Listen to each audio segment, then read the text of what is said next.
بسم اللہ الرحمن الرحیم۔ آج تک کے معزز ناظرین السلام علیکم۔ اب قسط نمبر 123 ملاحظہ فرمائیں۔ اس کے منہ سے آواز کی بجائے شانی کو شعلے نکلتے ہوئے محسوس ہوئے تھے۔ پتہ نہیں اس کے ارادے کیا تھے۔ شانی نے رکشے والے کو نہر کے پل کی طرف چلنے کا کہا اور آنکھیں بند کر کے بیٹھ گئی۔ اس کے جسم و جاں میں طوفان برپا تھے۔ حوالدار اجمل خان اور رستم دوڑتے دوڑتے وڈے ڈیرے تک پہنچے تھے۔ ان کے آگے پیچھے دائیں بائیں گولیاں چل رہی تھیں۔ پھر ایک جگہ رستم ایک چٹان کے پیچھے رک گیا تھا۔ اس نے اپنا ٹارچ والا ہاتھ بلند کر کے ٹارچ کو مخصوص انداز میں ہلایا بجھایا تھا۔ وقفے وقفے سے اس نے اپنا عمل یہ 3 بار دہرایا اور پھر سامنے سے ایک للکارتی ہوئی پرجوش آواز رستم کے کانوں میں پڑی تھی۔ یہ ہنسنے کی آواز تھی۔ اس نے اپنے ساتھیوں کو فائرنگ روکنے کا حکم دیا تھا۔ اس کا مطلب تھا کہ ٹارچ کا اشارہ دیکھ لیا گیا ہے۔ اور پھر رستم اجمل خان وڈے ڈیرے پر پہنچ گئے۔ یہاں چھجے کے آس پاس مشعلوں کی روشنی تھی۔ رستم کو اپنے درجنوں ساتھی نظر آئے۔ وہ سب کے سب مسلح اور مرنے مارنے پر تیار نظر آتے تھے۔ کچھ افراد نے رستم اجمل خان کی طرف رائفلیں تان لی۔ سب سے پہلے اسنا گجراتی رستم کے سامنے پہنچا۔ کون ہو تم؟ اس نے پوچھا۔ رستم نے جواب دیا اور اپنے چہرے سے پٹی کھولنا شروع کر دی۔ ایک دم رائفلیں جھک گئیں۔ خستال مدکوک چہروں پر روشنی سی نظر آنے لگی۔ رستم نے تیزی سے اپنی پٹی کے بل کھولے اور اسے ایک طرف پھینک دیا۔ رستم کی صورت دیکھتی چند افراد نے ہوائی فائرنگ کر کے خوشی کا اظہار کیا۔ اس کے ساتھ ہی درجنوں افراد نے ہوائی فائرنگ کی اور پرجوش نعرے لگانے لگے۔ ایک لہر تھی جس نے ارد گرد موجود ہر شخص کو اپنی لپیٹ میں لے لیا تھا۔ اجمل خان بھی حیرت سے رستم کی طرف دیکھ رہا تھا۔ اسے یقین نہیں آ رہا تھا کہ وہ جس بندے کے ساتھ گولیوں کی بارش میں بھاگتا ہوا یہاں پہنچا ہے وہ رستم ہے۔ وہ تیزی سے آگے بڑھا اور رستم کے گلے سے لگ کر اس کا کشادہ شانہ چوما۔ اس کی آنکھوں میں رستم کو آنسوؤں کی نمی نظر آئی۔ ابھی تک رستم کو اس شخص کی کچھ سمجھ نہیں آئی تھی۔ کچھ دیر پہلے تک وہ خود کو قدرت کا پرجوش عقیدت مند بتا رہا تھا اور رستم کو کچا چبا جانا چاہتا تھا، لیکن اب وہ رستم کے گلے سے لگا ہوا تھا۔ اب خبر نہیں تھی کہ وہ جھوٹ تھا یا یہ جھوٹ ہے۔ اجمل خان کا پستول ابھی تک رستم کے پاس ہی تھا۔ رستم نے دیکھا سرنگ نمبر 1 کے دہانے کے پاس بہت سے بیگ وغیرہ رکھے ہوئے تھے اور ڈیرے پر موجود قریباً 40 گھوڑے اور کچھ خچر وغیرہ ایک جگہ بندھے ہوئے تھے۔ رستم نے خود کو ہنسنے کی ولولہ انگیز گرفت سے چڑاتے ہوئے کہا، فرید کہاں ہے؟ ابھی فائرنگ شروع ہونے سے پہلے اپنے کمرے میں تھا، کاٹیا نے جواب دیا۔ رستم کے چاروں طرف اب مشعلیں بھڑک رہی تھیں۔ لوگ سرنگوں کے اندر سے نکل کر احاطے میں جمع ہو رہے تھے۔ رستم ان کے درمیان سے راستہ بناتا ہوا چھجے کے پہلے کمرے میں پہنچا۔ دل سے ایک ہوک اٹھی۔ یہاں وہ مہناز اور اس کے بچے ٹیپو کو دیکھا کرتا تھا۔ اس سامنے والے کمرے میں بیٹھ کر وہ کھانا کھاتا تھا۔ ننا ٹیپو کھانے کے دوران میں باورچی خانے اور کمرے کے درمیان چکراتا رہتا تھا۔ مہناز گھونگھٹ کی اور سے پوچھتی تھی، رستم بھائی کوئی اور چیز تو نہیں چاہیے؟ لیکن آج یہ آواز نہیں تھی، مہناز نہیں تھی، اس کا بچہ بھی نہیں تھا اور خود لالا فرید بھی کہیں دکھائی نہیں دے رہا تھا۔ رستم کو برآمدے میں لمبے تڑنگے جسم والی حنیفہ نظر آئی۔ وہ ایک گٹری میں کچھ کپڑے وغیرہ رکھ رہی تھی۔ رستم کو دیکھ کر وہ حیران ہوئی۔ اس نے اٹھ کر سلام کیا۔ رستم نے پوچھا، یہ کیا باندھ رہی ہو؟ سامان ہے پاجی، لالے کا اور مرنے والی کا اور بچے کا بھی، حنیفہ نے روندے ہوئے گلے کے ساتھ کہا۔ ہم لوگ یہاں سے جا رہے ہیں نا؟ رستم کے ذہن میں جھماکا سا ہوا۔ یقیناً اسی آتے میں پڑے ہوئے بیگ تھیلے اور گھوڑے خچر وغیرہ بھی اسی روانگی کی طرف اشارہ کر رہے تھے۔ لالا کہاں ہے؟ رستم نے تیزی سے پوچھا۔ وہ آنسو پونچھ کر بولی، خبروں کی طرف گئے ہیں۔ رستم حنیفہ کو وہیں چھوڑ کر ڈیرے کے مختصر قبرستان کی طرف لپک گیا۔ 150-200 میٹر کا فاصلہ اس نے تیزی سے طے کیا۔ قبرستان میں پہنچ کر وہ ٹھٹک گیا۔ قبرستان اب وہ مختصر نہیں رہا تھا، اس کا رقبہ تقریباً 2 گنا ہو گیا تھا۔ کم و بیش 20 نئی قبریں نظر آ رہی تھیں اور ان میں سے 2 قبریں برجائی مہناز اور ٹیپو کی تھیں۔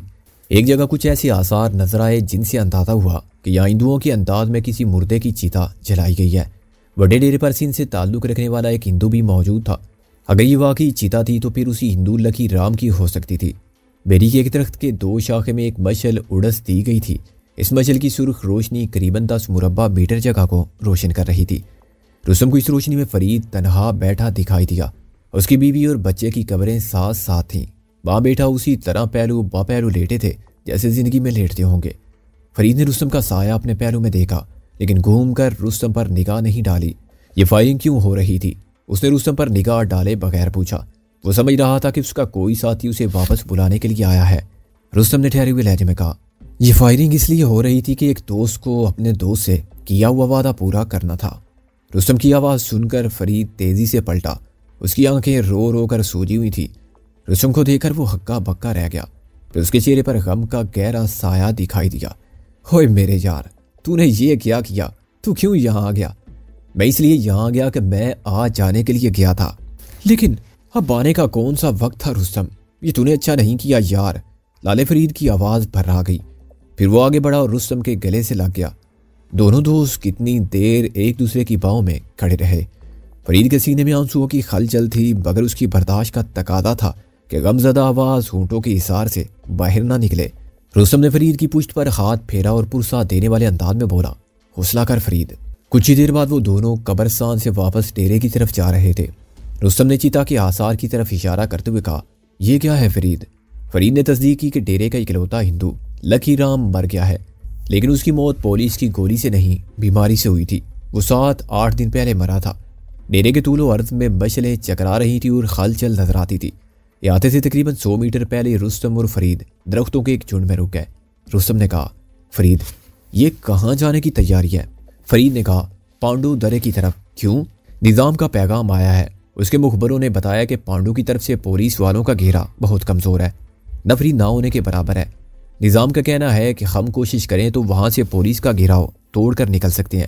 اس کام کے لیے باہر کے کچھ لوگ بھی ہماری مدد کر سکتے ہیں۔ باہر کے کون لوگ؟ سنگوال برادری کے بندے، فرید نے جواب دیا۔ تمہیں معلوم ہی ہوگا کہ مقامی اجرالی پولیس والوں کی مدد کر رہے ہیں۔ اجرالیوں اور سنگوالیوں میں پرانی دشمنی چلی آ رہی ہے، اور یہی وجہ ہے کہ سنگوالی پولیس کے خلاف بھی ہو گئے ہیں۔ وہ پولیس کا گھیرا توڑنے میں ہماری مدد کر سکتے ہیں۔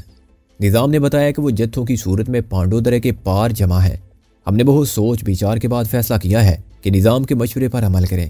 ہمارے پاس خوراک ایمونیشن ختم ہوتا جا رہا ہے، کہیں ایسا نہ ہو کہ پولیس والے گولی چلائے بغیر ہی ہمیں ختم کرنے میں کامیاب ہو جائیں۔ رستم نے ٹھنڈی سانس لیتے ہوئے کہا، فرید جہاں تک مجھے اطلاع ملی ہے پانڈو کی طرف سنگوالیوں کا کوئی جتھا نہیں ہے، اور وہاں اتنی زیادہ پولیس کھڑی ہے کہ تم تصور بھی نہیں کر سکتے۔ کیا مطلب؟ فرید کی آنکھیں حیرت سے کھل گئی۔ ہمارے ساتھ چال چلی جا رہی ہے فرید، اور یہ اتنی خطرناک چال ہے کہ اس میں ڈیرے کا کوئی بندہ بھی زندہ نہیں بچے گا۔ تمہیں یہ سن کر حیرانی ہوگی کہ نظام پولیس کی حراست میں ہے۔ وہ جو بیان دے رہا ہے پولیس کے کہنے پر دے رہا ہے۔ اس کی جوان بیٹی گجرانوالے کے تھانے میں بند ہے۔ یہ تم کیا کہہ رہے ہو رستم؟ میں تمہیں 100% ٹھیک اطلاع دے رہا ہوں، اور یہی اطلاع دینے کے لیے میں برستی گولیوں میں یہاں تک پہنچا ہوں۔ فرید بے حد تعجب سے رستم کا چہرہ دیکھتا چلا جا رہا تھا۔ ہاں فرید، شکر کرو کہ میں بر وقت پہنچ گیا ہوں۔ اصل بات یہ ہے کہ ڈپٹی ریاض اور اس کے ساتھی بارودی سرنگوں سے خوفزدہ ہیں۔ وہ کسی طرح تم لوگوں کو بارودی سرنگوں سے دور ہٹانا چاہتے ہیں۔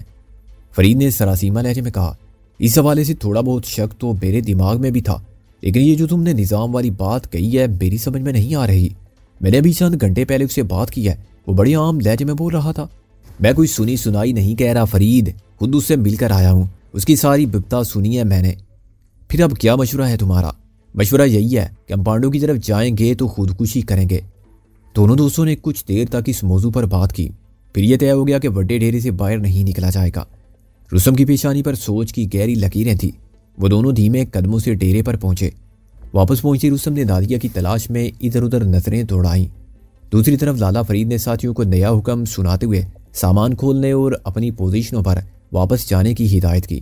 شروع میں اس نئے حکم کو حیرت اور پریشانی کے عالم میں سنا گیا، تاہم جلدی تمام لوگوں کو اندازہ ہو گیا کہ پروگرام کی اس اچانک تبدیلی کا تعلق رستم کی واپسی سے ہے، اور رستم اپنے ساتھ کوئی ایسی اطلاع لایا ہے جو اس الٹ پلٹ کا سبب بنی ہے۔ کوئی سامان خچروں پر لادا جا چکا تھا، اسے واپس اتارا جانے لگا۔ لالا اس کام کی نگرانی کرنے لگا۔ رستم نے ہنسنے سے پوچھا، نادیہ نظر نہیں آ رہی، کہاں ہے وہ؟ ابھی جب تم قبرستان کی طرف گئے تھے وہ تمہیں ہی ڈھونڈتی پھر رہی تھی، ننگے سر اور ننگے پاؤں۔ وہ تو میں نے ہی جھڑکا کہ جا کر کمرے میں بیٹھ، اب کمرے میں ہے، میرا خیال ہے وہیں ہوگی۔ رستم لوگوں کے درمیان سے راستہ بناتا چھجے کی طرف آیا۔ نادیہ کمرے کے دروازے پر ہی کھڑی تھی۔ ایک لمحے کے لیے رستم کو یوں لگا کہ وہ بھاگ کر آئے گی اور اس سے لپٹ جائے گی، یہ پرواہ بھی نہیں کرے گی کہ آس پاس موجود لوگ یہ منظر دیکھ سکتے ہیں، لیکن پھر شاید اس نے خود کو سنبھالا۔ رستم اس کے پاس پہنچا تو وہ ڈبڈبائی آنکھوں سے اسے دیکھنے لگی۔ وہ پہلے سے ذرا کمزور دکھائی دیتی تھی۔ رستم کی سخت ہدایت کے مطابق اس نے اپنا ہیجان خیز سراپا ایک موٹی چادر میں چھپا رکھا تھا۔ رسمی کلمات کی ادائیگی کے بعد رستم نادیہ کے ساتھ کمرے میں آ گیا، جہاں کسی عطر کی ہلکی خوشبو تھی اور ہر چیز کرینے سے سجی ہوئی تھی۔ تمہارے لیے چائے بناؤں؟ نادیہ نے نظریں جھکائے پوچھا۔ نہیں، رستم نے سپاٹ لہجے میں کہا۔ اگر آرام کرنا ہے تو بستر لگا دوں؟ رستم کا جواب پھر نفی میں تھا۔ نادیہ کی نگاہیں مسلسل جھکی ہوئی تھی۔ رستم ان جھکی نگاہوں کی وجہ بخوبی جانتا تھا۔ نادیہ کی اس کیفیت کا تعلق اس شب سے تھا جب رستم ڈیرے سے شہر جانے کے لیے روانہ ہوا تھا۔ اس شب نادیہ نے اپنے اندرونی اضطراب کا مظاہرہ بہت کھل کر کیا تھا۔ وہ رات کے آخری پہر رستم کے بالکل قریب چلی آئی تھی اور اسے مسلسل اپنی موجودگی کا احساس دلاتی رہی تھی، اور جب صبح دم رستم نے رخ پھیر کر اس کی طرف دیکھا تھا تو ایک اور انکشاف ہوا تھا۔ نادیہ کے جسم پر لباس کا ایک تار نہیں تھا۔ اس وقت رستم کا جی چاہا تھا کہ ایک دو ٹھوکریں رسید کر کے نادیہ کے چہرے کا نقشہ تبدیل کر دے، تاہم وہ خود پر ضبط کر کے باہر چلا گیا۔ رستم سوچنے لگا کہ اب اتنے دن گزر جانے کے بعد وہ بات چھیڑنی چاہیے یا نہیں۔ اگر اس بات کو بالکل نظر انداز کر دیا جاتا تو بھی خطرہ تھا کہ نادیہ کی حوصلہ افزائی ہوگی اور آنے والے دنوں میں وہ پھر کوئی ایسی حرکت کرے گی۔ بات کرنا بھی کچھ زیادہ مناسب نہیں لگ رہا تھا۔ ایک کہیں بن سکتی تھی اور اسے وجود مل سکتا تھا۔ پھر رستم نے خاموش رہنا ہی مناسب سمجھا۔ نادیہ کی چادر ذرا سرکی تو رستم کو یہ دیکھ کر کوفت ہوئی کہ وہ مختصر لباس میں تھی۔ اس نے مقامی طرز کا گھاگرا پہن رکھا تھا اور چولی اتنی چھوٹی تھی کہ نہ ہونے کے برابر پیٹ اریاں ہو رہا تھا۔ یہ کیا ڈرامہ ہے؟ رستم نے خشک لہجے میں کہا۔ یا تم کسی فلم کی شوٹنگ کر رہی ہو؟ اوپر چادر ہے اور اندر وہی بے شرمی۔ وہ دبے لہجے میں بولی۔ میں نے جان کر تو ایسا نہیں کیا رستم، تمہیں پتہ ہی ہے میرے پیٹ پر زخم آیا ہے۔ وہ اس چھپکلی کا ذکر کر رہی تھی جس نے کچھ روز پہلے جاڑیوں میں نادیہ کے پیٹ پر دانت کاڑے تھے۔ رستم خاموش رہا، حالانکہ وہ محسوس کر رہا تھا کہ یہ بھی نادیہ کا ایک بہانہ ہی ہے۔ اس کے پیٹ کا زخم اب تقریباً ٹھیک ہو چکا تھا، ہلکی سی سرخی ابھی باقی تھی۔ ایک طویل رات گزر چکی تھی، سپیدہ سحر نمودار ہونے کو تھا۔ رستم ایک ہنگامہ خیز دن کے آغاز سے پہلے بس ذرا دیر سستانا چاہتا تھا۔ وہ کمر سیدھی کرنے کے لیے لیٹ گیا۔ کچھ دور پہاڑیوں کے اندر ابھی بھی اکا دکا گولی چلتی تھی، تب مسلسل فائرنگ کا سلسلہ رک گیا تھا۔ لالٹین بجھا دوں؟ نادیہ نے ہولے سے کہا۔ نہیں، رہنے دو، رستم بولا۔ تم نے اپنے بال چھوٹے کروا دیے ہیں اور رنگ بھی لیے ہیں، لیکن لمبے بال تمہیں بہت اچھے لگتے تھے، نادیہ نے کہا۔ میں نے تم سے اس بارے میں تبصرہ کرنے کو کہا ہے؟ وہ کسی آنے انداز میں خاموش ہو گئی۔ رستم کی نگاہ کمرے کے گوشے میں پڑی۔ یہاں چکنی سرخ مٹی سے بنائی گئی چھوٹی چھوٹی مورتیاں پڑی ہوئی تھیں، ان میں پوٹوار کا کلچر دکھائی دیا۔ بیلوں کی جوڑی کے پیچھے چلتا ہوا کسان، ایک پتھر پر بیٹھ کر چھوٹا اکا پیتا ہوا دیہاتی، ایک ننگ دھڑنگ بچہ۔ یہ کیا ہے؟ رستم نے پوچھا۔ تمہاری انتظار کا وقت کاٹتی رہی۔ مجھے مجسمہ سازی اور اداکاری کا شوق ساتھ ساتھ ہی ہوا تھا، اب بھی کبھی کبھی وقت گزاری کے لیے مجسمے بناتی ہوں، نادیہ نے کہا۔ رستم کو یاد آیا کہ جب وہ لوگ راولپنڈی میں تھے وہاں بھی نادیہ نے اپنے خاص سے بنائے ہوئے کچھ مجسمے اپنے گھر میں سجائے تھے۔ اپنے ارد گرد کے تمام حالات اور مسائل کو وقتی طور پر فراموش کر کے رستم کچھ دیر اونگتا رہا، پھر سو گیا۔ دوبارہ آنکھ کھولی تو پوٹواری نیلے موسم بہار کی دھوپ میں چمک رہے تھے۔ نادیہ اسی طرح خاموشی کے ساتھ رستم کے سرانے بیٹھی ہوئی تھی، غالباً وہ نیند سے لڑتی رہی تھی۔ ڈیرے پر ابھی تک ناشتے کی تیاری شروع نہیں ہوئی تھی۔ رستم کو بھرجائی بیناز بری طرح یاد آئی۔ وہ بہت سویرے اٹھتی تھی اور خالص گھریلو عورتوں کی طرح اپنے ڈاکو شوہر کے لیے اور اس کے قریبی دوستوں کے لیے پیٹ پوجا کا انتظام شروع کر دیتی تھی۔ اب وہ اپنے بچوں کو پہلو میں لے کر منو مٹی کے نیچے سو رہی تھی۔ اس کا چولہا، اس کا باورچی خانہ خاموشی سے اس کا انتظار کر رہے تھے۔ میناز اور اس کے بچے کے ساتھ کوئی انہونی نہیں ہو سکی تھی۔ ان دونوں کے ساتھ وہی کچھ ہوا تھا جو ایک مفرور ڈکیت کے بیوی بچوں کے ساتھ ہو سکتا ہے۔ رستم کا دل دکھ سے بھر گیا۔ اسے یاد آیا جب وہ یہاں تھا، ایک دن ننا ٹیپو ماں کو بہت تنگ کر رہا تھا۔ وہ گیند سے کھیل رہا تھا، گیند بار بار باورچی خانے میں جاتی تھی۔ ایک بار گیند باورچی خانے میں آئی تو میناز گیند پکڑ کر سیدھی رستم کے پاس لے آئی، گھونگھٹ کی اوٹ سے بولی، یہ تم اپنے پاس رکھ لو اور اسے بالکل نہ دینا۔ رستم نے گیند رکھ لی تھی۔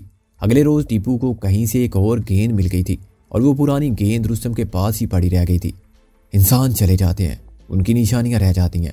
رستم نے سوچا کل وہ بھی نہیں ہوں گے، ان کی نشانیاں رہ جائیں گی۔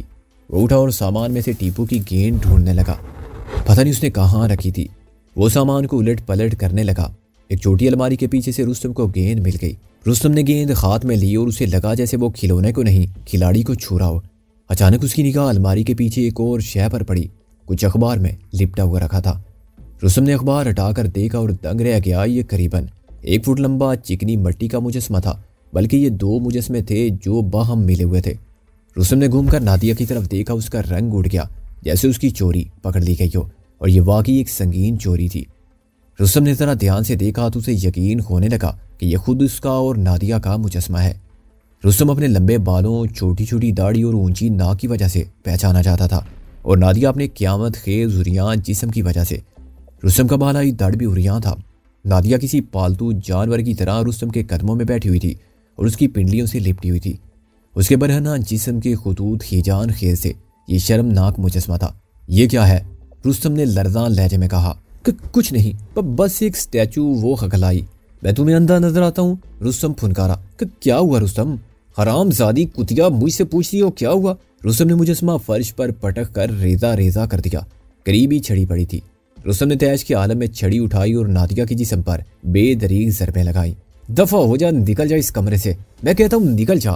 وہ ساتھ ساتھ داڑ رہا تھا۔ 3-4 ضربوں کے بعد چھڑی ٹوٹ گئی۔ رستم نے اس کا ٹوٹا ہوا ٹکڑا بھی نادیہ پر دے مارا۔ وہ اپنی جگہ سے ٹس سے مست نہیں ہوئی تھی، بس چھڑی سے بچنے کے لیے اس نے اپنا چہرہ گھٹنوں میں چھپا لیا تھا۔ رستم نے ایک بار پھر گرج کر کہا، اٹھ جا یہاں سے۔ اٹھتی کیوں نہیں؟ وہ اسی طرح چہرہ گھٹنوں میں چھپائے بیٹھی رہی۔ رستم کا دل چاہا کہ اسے اسی غلیظ عمل کی وجہ سے اس کی 1-2 ہڈیاں بھی ٹوٹتی ہیں تو ٹوٹ جائیں، لیکن پھر جیسے ایک دم بی بی رستم کے سامنے آن کھڑی ہوئی تھی، اپنے بازو پھیلا کر اور اپنے سینے کو دیوار بنا کر۔ نہیں رستم، میں یہ نہیں ہونے دوں گی۔ بی بی کی آواز رستم کے تصور میں گونجی۔ جہاں جہاں رستم کے اندر وحشت ابھرتی تھی، جہاں جہاں وہ اپنی فطرت کا اظہار چاہتا تھا، یہ آواز اس کا گھیراؤ کر لیتی تھی۔ اب یہ آواز پھر رستم کو وارننگ دے رہی تھی، نادیہ مجھے بہت پیاری ہے، اسے دکھ دو گے تو سمجھو مجھے دکھ دو گے۔ رستم کے تنے ہوئے رگ پٹھے ڈھیلے پڑ گئے۔ اس نے ایک جھٹکے سے رخ پھیرا اور منہ میں بڑبڑاتا ہوا واپس اپنے بستر پر چلا گیا۔ چت لیٹ کر اس نے اپنا بازو موڑا اور آنکھوں پر رکھ لیا۔ وہ اپنے سینے میں پھنکارتے ہوئے شعلوں کو تحمل کے چھینٹوں سے ٹھنڈا کرنے کی کوشش کر رہا تھا۔ وہ 10-15 منٹ اسی طرح لیٹا رہا۔ اس کے ارد گرد کوئی آہٹ نہیں ہوئی۔ نادیہ وہیں اپنی جگہ بیٹھی تھی۔ رستم نے کنکیوں سے اس کی طرف دیکھا۔ ٹوٹی ہوئی چھڑی کے دونوں ٹکڑے نادیہ کے ہاتھ میں تھے۔ اس نے بڑے جذباتی انداز میں یہ دونوں ٹکڑے اپنے اٹھے ہوئے گھٹنوں پر رکھے تھے اور ان پر اپنا دانا گال رکھا ہوا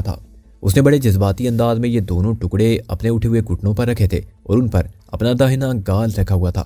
اس کی آنکھوں سے آنسو گر رہے تھے۔ نادیہ کی نداؤں سے رستم کا دم گھٹنے لگا۔ وہ اپنی جگہ سے اٹھا اور لمبے ڈگ بھرتا کمرے سے باہر نکل گیا۔ باہر ایک ہجوم رستم کی آمد کا منتظر تھا۔ یہ کافی لوگ تھے، کم و بیش 150 مسلح افراد۔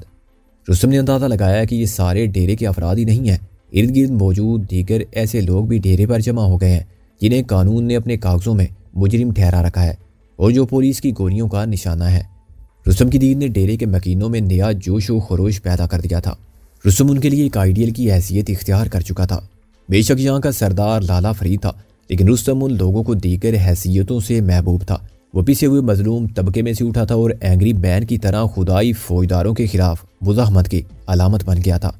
پولیس کے محکمے میں رستم کے دوست بھی تھے، لیکن بے لگام پولیس والوں کے خلاف اس کا رویہ ہمیشہ سے بہت سخت تھا۔ اب تک کئی اہلکاروں کا قتل اس کے کھاتے میں لکھا جا چکا تھا۔ ڈیرے کے مکین اپنا اسلحہ خواب میں لہرانے اور نعرے لگانے لگے۔ ان کا پختہ ارادہ تھا کہ وہ آخری گولی اور آخری سانس تک ڈیرے کا دفاع کریں گے۔ شروع میں تو کسی کو گورا کا خیال نہیں آیا تھا، لیکن اب رستم کی استقبال کی کرم جوشی کم ہوئی تو رستم کے ساتھیوں نے گورا کے بارے میں پوچھا۔ ظاہر ہے کہ اس سوال کا جواب خاصا غمزدہ کرنے والا تھا۔ گورا کی موت نے کچھ دیر کے لیے سب کو افسردہ کر دیا۔ وہ رستم سے اس واقعے کی تفصیلات پوچھنے لگے۔ رستم نے سب کچھ بتا دیا۔ پولیس والوں اور اجرالیوں کے خلاف ڈیرے کے مکینوں کا غم و غصہ کچھ اور گہرا ہو گیا۔ کچھ دیر بعد رستم اپنے ساتھیوں لالا فرید، حسنہ گجراتی اور مراد کے ہمراہ میٹنگ والے کمرے میں چلا گیا۔ راستے میں اس نے دیکھا کہ ڈیرے کے پرجوش مکین اہم جگہوں پر ریت کی بوریاں اور درختوں کے تنے رکھ کر اپنا دفاع مضبوط کر رہے تھے۔ ان کے چہرے بدگوک لیکن حوصلے بلند تھے۔ رستم نے لالا فرید سے کہا، میرے ذہن میں صبح سے ایک بات آ رہی ہے، تم اسے تجویز بھی کہہ سکتے ہو۔ مجھے یقین ہے یہ کوئی اچھی تجویز ہوگی۔ فرید نے کہا، یہ بات پکی ہے کہ پولیس والوں نے اونچائی سے دور بینوں کے ذریعے ہم پر نظر رکھی ہوئی ہے۔ میں نے ان کے پاس 2 بڑی دور بینیں بھی دیکھی ہیں۔ میں چاہتا ہوں کہ ہم اپنا کوئی ارادہ اپنے حریفوں پر ظاہر نہ ہونے دیں۔ مثلا آج صبح ہم نے پانڈو کی طرف جانے کا ارادہ ختم کر دیا ہے، لیکن بہتر یہ ہے کہ پولیس والوں کو اس تبدیلی کا پتہ آسانی سے نہ چلے۔ ذرا کھل کر بتاؤ تو پتہ چلے۔ حسنے نے کہا، بہتر ہے کہ ہم کچھ خچروں اور گھوڑوں پر سامان لدا رہنے دیں اور یہ جانور ایسی جگہوں پر کھڑے رہیں جہاں سے پولیس والوں اور اجرالیوں کی نظریں ان پر پڑ سکتی ہوں۔ ٹھیک ہے، ایسا ہی کر لیتے ہیں، لیکن کیا اس سے کوئی خاص فائدہ بھی ہوگا؟ لالا فرید نے پوچھا۔ بالکل ہوگا، بلکہ بہت زیادہ فائدہ ہو سکتا ہے، رستم نے کہا۔ پولیسوں اور اجرالیوں نے ہمارے خلاف جو چال چلی ہے یہ ہم ان پر ہی الٹ سکتے ہیں۔ ڈپٹی ریاض اپنی زیادہ تر نفری پانڈو کی طرف لے گیا ہے۔ اب ہمارے سامنے والی پوزیشنوں پر بہت کم لوگ رہ گئے ہیں۔ کل رات میں نے خود ساری جگہ دیکھی ہے، وہاں پر پولیسوں اور اجرالیوں کا گھیراؤ بڑا کمزور ہو گیا ہے۔ لالے فرید کی آنکھیں چمک اٹھیں۔ رستم کی بات اس کی سمجھ میں آ گئی تھی۔ وہ اپنی گردن کھجاتے ہوئے بولا، آج سویرے سے ملتی جلتی بات میرے دماغ میں بھی آئی تھی۔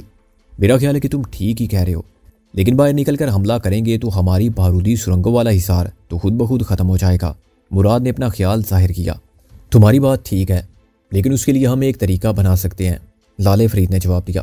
سارے لوگ باہر نہ نکلیں، صرف 30-40 بندوں کی ایک ٹولی باہر نکل کر حلہ بولے، اور اگر حلہ کامیاب ہو جائے تو پھر باقی لوگ بھی آگے بڑھیں اور باہر نکل آئیں، ورنہ سارے واپس ڈیرے پر آ جائیں۔ اگر بالفرض یہ حلہ کامیاب ہو جاتا ہے اور ہم گھیرا توڑ کر نکل بھی جاتے ہیں تو پھر کیا ہوگا؟ پولیس تو علاقے میں دور تک پھیلی ہوئی ہے۔ مراد کے ایک ساتھی نے کہا، یہ بات ہم کو بھی معلوم ہے براج جی۔ حسن گجراتی نے ذرا غصے سے کہا، مطلب تو یہ ہے کہ ہم بھیڑ بکریوں کی طرح ایک ہی جگہ مرنے کی بجائے یہاں سے نکلیں اور پہاڑیوں میں بکھر جائیں۔ یہ پہاڑیاں ہم جیسیوں کی بڑی پرانی سجن ہے، یہ ہمیں پولیس کی گولیوں سے ضرور بچائیں گی۔ ہو سکتا ہے کہ 10-20 مر جائیں، لیکن زیادہ تر بچ جائیں گے، تم دیکھ لینا۔ لالا فرید نے اپنی سوجی آنکھوں سے 2 مخروطی ٹیلوں کو دیکھا۔ قریباً 1 میل کی دوری پر یہ 3-4 ٹیلے ساتھ ساتھ واقع تھے۔ سورج کی روشنی میں ٹیلوں کا جھاڑ جنکاڑ بہت نمایاں دکھائی دیتا تھا۔ ان ٹیلوں کے آس پاس پولیس اور ان کے مددگاروں کی پوزیشنیں تھیں۔ لالا فرید نے ایک درمیانی ٹیلے کی طرف اشارہ کرتے ہوئے کہا، یہ سب خطرناک پوزیشن ہے، یہاں MG-08 لگی ہوئی ہیں۔ یہ اجرالی سردار غلام کبیر کی گن ہے، اس نے گن مین سمیت پولیس والوں کے استعمال میں دی ہوئی ہے۔ اس تعاون کے بدلے اس حرامی نے انتظامیہ سے پورے 2 پہاڑوں کا قبضہ حاصل کرنا ہے۔ اس گن کو کسی طرح چپ کروا دیا جائے تو ہمارا یہاں سے نکلنے کا کام روپے میں سے 8 آنے آسان ہو جائے گا۔ فرید کے ساتھی ناصر نے تاسف انگیز لہجے میں کہا، چند دن پہلے اسی گن سے فائر کر کے بھرجائی اور کاکے کو مارا گیا ہے۔ رستم نے ایک عجیب تاثر کے ساتھ فرید کی آنکھوں میں دیکھا اور بولا، تو سمجھو کہ آج رات یہ گن چپ ہو گئی۔ کیا کہنا چاہتے ہو؟ اندھیرا ہونے دو، میں اس گن کی بولتی بند کر دوں گا۔ رستم کے لہجے میں شولوں کی پھنکار تھی۔ لیکن یہ بہت خطرناک کام ہے، میں تمہیں اکیلا نہیں جانے دوں گا، میں ساتھ جاؤں گا، فرید نے حتمی انداز میں کہا۔ تمہارا مطلب ہے کہ مریں تو دونوں مریں اور یہاں ڈیرے پر کوئی آگے لگنے والا نہ رہے؟ یہ بے وقوفی ہوگی، تم مجھے اکیلا جانے دو۔ میرا خیال ہے کہ میں اکیلا یہ کام زیادہ آسانی سے کر سکتا ہوں۔ تم 40-50 بندوں کا ایک جتھا لے کر گن سے 150-200 میٹر کی دوری پر رہو۔ جیسے تمہیں معلوم ہو کہ گن پولیس والوں کے ہاتھ سے نکل گئی ہے تو باقی پوزیشنوں پر خلا بول دو۔ لیکن لالے کو کیسے پتا چلے گا کہ تم نے گن خاموش کرا دی ہے یا اس پر کنٹرول حاصل کر لیا ہے؟ مراد نے نکتہ اٹھایا، یہ کوئی مشکل کام نہیں ہے، ہم اس کے لیے کوئی اشارہ مقرر کر سکتے ہیں۔ اصل کام یہ ہے کہ یہ ساری کارروائی طریقے سے ہو، اور کارروائی سے پہلے اس کی بنک بھی پولیس کو نہ پڑے، رستم نے کہا۔ کچھ دیر تک اس بارے میں بات چیت ہوتی رہی۔ رستم اس کام کے لیے اکیلا جانا چاہتا تھا، مگر لالا حسنا اس کے لیے راضی نہیں تھے۔ اچانک رستم کو اجمل خان کا خیال آیا۔ وہ ماہر نشانہ باز تھا، اگر اس موقع پر اسے کوئی کام لیا جا سکتا تھا تو لیا جانا چاہیے تھا۔ ابھی تک رستم اجمل خان کے حوالے سے الجھن میں تھا۔ وہ یقین سے نہیں کہہ سکتا تھا کہ اجمل خان در حقیقت کس نیت سے یہاں آیا ہے اور اس کے ارادے کیا ہیں۔ چھجے کے کمرے میں ہونے والی یہ میٹنگ برخاست ہوئی تو دوپہر کے 12 بجنے والے تھے۔ رستم سیدھا اس حجرے میں پہنچا جہاں اجمل خان کو رکھا گیا تھا۔ فرید کی ہدایت پر حجرے کے باہر ایک سندھی پہرا دے رہا تھا۔ رستم اندر پہنچا تو اس نے اجمل خان کو کمرے میں ٹہلتے ہوئے پایا۔ رستم کو دیکھ کر اجمل خان ٹھٹک کر رک گیا۔ آپ سے مل کر ام کو بہت خوشی ہے رستم صاحب، آپ جانتا نہیں ام آپ کا کتنا بڑا عقیدت مند ہے۔ اب سچ پوچھنا ہے تو ام صرف آپ کے لیے اتنی دور سے آیا ہے، صرف آپ کے لیے۔ کیوں، ایسی کیا بات ہے؟ رستم صاحب، ام آپ کو کیا بتائے قدرت ہم کو کتنا برا لگتا ہے۔ سچی بات تو یہ ہے کہ قدرت اور اس کے چیلے ہمارے روئے زمین کے سب سے خبیث لوگ ہیں۔ ہمارے دل پر ان لوگوں کا لگایا ہوا ایک بہت بڑا زخم ہے۔ کیسا زخم؟ رستم نے پوچھا۔ آج سے 3-4 سال پہلے قدرت کے شاہی چیلے نے ہم پر بہت بڑا ظلم کیا، ہمارا ایک بہت قیمتی چیز اس نے چھین لیا۔ اجمل کی آواز پر آ گئی۔ رستم سواریاں نظروں سے اجمل خان کی طرف دیکھ رہا تھا۔ وہ ذرا توقف سے بولا، ام کوارڈ سے 18 میل آگے روگڑی نام کے گاؤں کا رہنے والا ہے۔ ہمارے علاقے کا لوگ بہت سادہ دل ہے، پیروں فقیروں کو ماننے کا رواج تو ہمارے پورے ایریا ہی میں بہت زیادہ ہے، مگر ہمارے دیہات میں یہ کام حد سے زیادہ گزرا ہوا ہے۔ شاید اس کا ایک وجہ تعلیم کا کمی بھی ہے۔ آپ اندازہ لگائیں کہ ہمارے پورے گاؤں میں صرف میں ہوں جس نے 10ویں کا امتحان پاس کیا تھا۔ حوالدار اجمل خان سانس لینے کے لیے رکا اور پھر اپنی بات جاری رکھتے ہوئے کہنے لگا، جانتا ہے کہ آپ کے پاس زیادہ ٹائم نہیں ہوگا، آپ کو مختصر بتاتا ہوں۔ پیر قدرت کا ایک چیلا شاہی مہینے میں ایک بار ہمارے علاقے کا چکر لگایا کرتا تھا۔ علاقے کا لوگ اسے جھاڑ پھونک کراتا تھا اور تعویذ وغیرہ لیتا تھا۔ ایک مرتبہ ہم شہر سے چھٹی پر گاؤں واپس آیا تو ہمارے گاؤں ماسٹر صاحب نے ہم کو بتایا کہ شاہی ان کو اچھا بندہ نہیں لگتا۔ وہ مریض مردوں کے مقابلے میں مریض عورتوں میں زیادہ دلچسپی لیتا ہے، خاص طور پر وہ جوان بیویوں کو زیادہ ٹائم دیتا ہے۔ وہ ان کو پردے میں علیحدہ بلاتا ہے اور دیر تک ان کو پردے میں رکھتا ہے۔ جو عورت اس کے سامنے اپنا چہرہ نہ کھولے وہ اس کا علاج کرنے سے انکار کر دیتا ہے۔ ہم نے ماسٹر سعید سے کہا کہ جو کچھ بھی ہے لیکن ابھی تک اس کے بارے میں کوئی ایسا ویسا بات نہیں سنا گیا۔ ماسٹر سعید نے جواب دیا کہ ابھی تک نہیں سنایا گیا، لیکن کون کہہ سکتا ہے کہ آنے والے دنوں میں بھی نہ سنایا جائے۔ اس قسم کا لوگ آہستہ آہستہ لوگوں کے دماغوں پر قبضہ کر لیتا ہے۔ ماسٹر سعید کی بات سننے کے بعد ہم 2-3 دفعہ خود بھی بیماری کے بہانے شاہی کے پاس گیا۔ جو کچھ ماسٹر سعید نے بتایا وہ بالکل ٹھیک تھا۔ شاہی کو جوان عورتوں کے علاج اور اس سے باتیں کرنے میں زیادہ دلچسپی تھی۔ ہم کو یہ سب کچھ بڑا برا لگا۔ ہم اس بارے میں شاہی سے بات کیا تو وہ بدبخت ایک دم بھڑک اٹھا۔ ہم دونوں کے درمیان تلخ کلامی ہوئی۔ اگلے دن شاہی اپنا بوریا بستر گول کر کے ہمارا گاؤں چھوڑنے کے لیے تیار ہو گیا۔ اس نے کہا کہ وہ اب یہاں نہیں آئے گا۔ جب لوگوں کو پتا چلا کہ شاہی کے جانے کی وجہ کانسٹیبل اجمل ہے تو وہ سب ہم پر چڑھ دوڑا۔ ہم اس وقت کانسٹیبل تھا اور ہیڈ کانسٹیبل بننے والا تھا۔ لوگوں نے ہم کو برا بھلا کہا اور مطالبہ کیا کہ ہم شاہی سے معافی مانگ لیں۔ ہم نے معافی نہیں مانگا، لیکن ہماری طرف سے ہمارے بڑے بھائی کو معافی مانگنا پڑا۔ خود اس کے بعد شاہی نے اپنا کام جاری رکھا۔ رستم بھائی، آپ ہماری باتوں سے بور تو نہیں ہو رہا؟ نہیں، لیکن تم ذرا جلدی سے سب کچھ بتا دو، اجمل بولا۔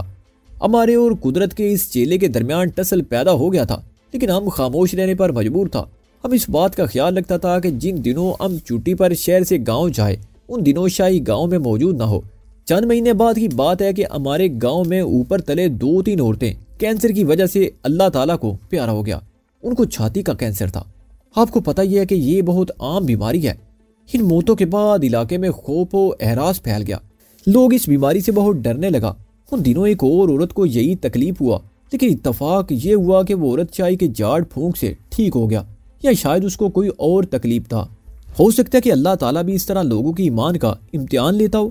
عورت کے ٹھیک ہونے سے شاہی پر لوگوں کا یقین اور بھی پکا ہو گیا۔ پھر ایک دن ہم چھٹی پر شہر سے گاؤں آیا تو ہم نے ایک عجیب بات سنا۔ ہم کو معلوم ہوا کہ ہمارے گاؤں کا اچھا بھلا عورتیں بھی سینے کی تکلیف کا دم کرانے شاہی کے پاس جاتا ہے۔